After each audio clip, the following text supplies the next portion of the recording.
Yo, muntik namang maiwan ng flight si Kulugo.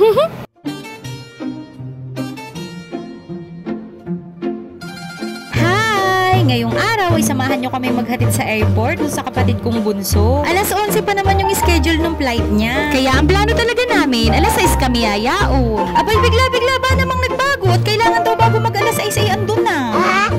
Pasyan, tuloy kami ng paggagayak. Bali ba na may kaka-out ko lang yan ng trabaho at ako'y tay-tay na. May mga oras talaga na kailangan nating magsakripisyo.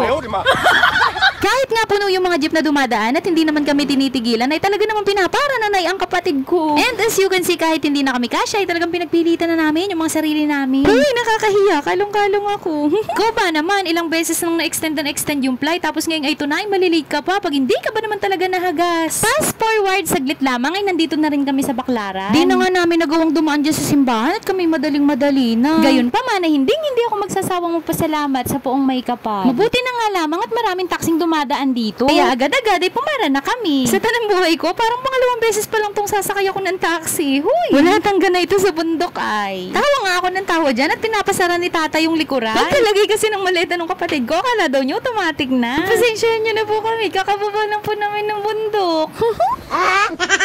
Ayan yung hipag ko'y nahihilo at nasusuka daw. Gawa na nga hampas yung kalikili ng kanyang katabi sa jeep.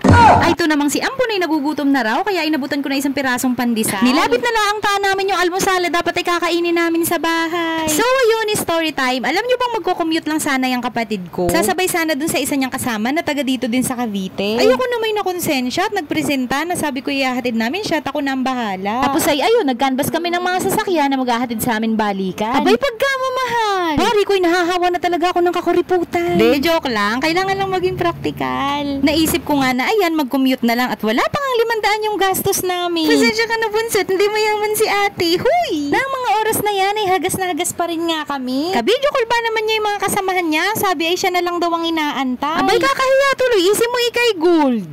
Nang makarating nga kami, ay halos hindi na makausap yung kapatid ko. Huy, bansinin mo naman kami. Tingnan mo nga ayang si kuya mat lunch bag na ang daladala ka mamadalian. Hinanap namin kung nasa ang banda yung mga kasama niya. Nandun lang pala sa kabilang dulo. Totoong siya na nga lang yung inaantay. As you can see, ay ngirit na si Kulugo. Ayan nga't may kakilala din dyan si Tukmol. Nakakwentuhan niya. At grabe, no mga oras na yan, hindi ko maipaliwanag yung nararamdaman ko. Proud, masaya, pero malungkot din. Dahil malalayo siya sa amin at hindi kami sanay ng ganto. Wari kung ay iyak si Poco, kataalis ng bansa yung kanyang bunso. Ayan nga si Tukmol, sabi ko'y sumunod na. Ala, sige daw at yan ang kanyang maleta. Pagkatapos nga magpicturan, ayan at pinapasok na sila. Oh. Hindi na kami sumunod doon at ang dami ng tao, yung iba nag-iiyakan. Habang naglalakad nga kami dyan sa may gilid, sinisilip namin siya dun sa mga siwang pero hindi na namin siya nakita.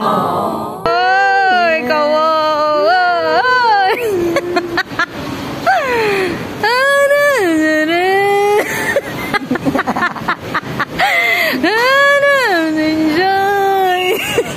Mamimiss ka namin po at mag-iingat ka dyan palagi. Kulugo ka pa naman. Go! Tuparin mo lahat ng pangarap mo at andito lang ako palagi para sa inyo. Oh, sobrang thank you Lord sa lahat ng blessings. Doon pa lang sa hindi na traffic sa biyahe at umabot kami. Yung nalagpasan ng kapatid ko yung lahat ng pagsubok para maging successful tong pag-alis na. Napakapalad na namin. Yung naka-formal ka tapos ganyan ka umupo. Huy! Wala bang magpapapap na truck dyan? Thank you sa panonood, lalo na sa mga nakarating hanggang dito sa dulo. Kung hindi pa kita followers, follow mo naman ako. Yun lang, tapos na.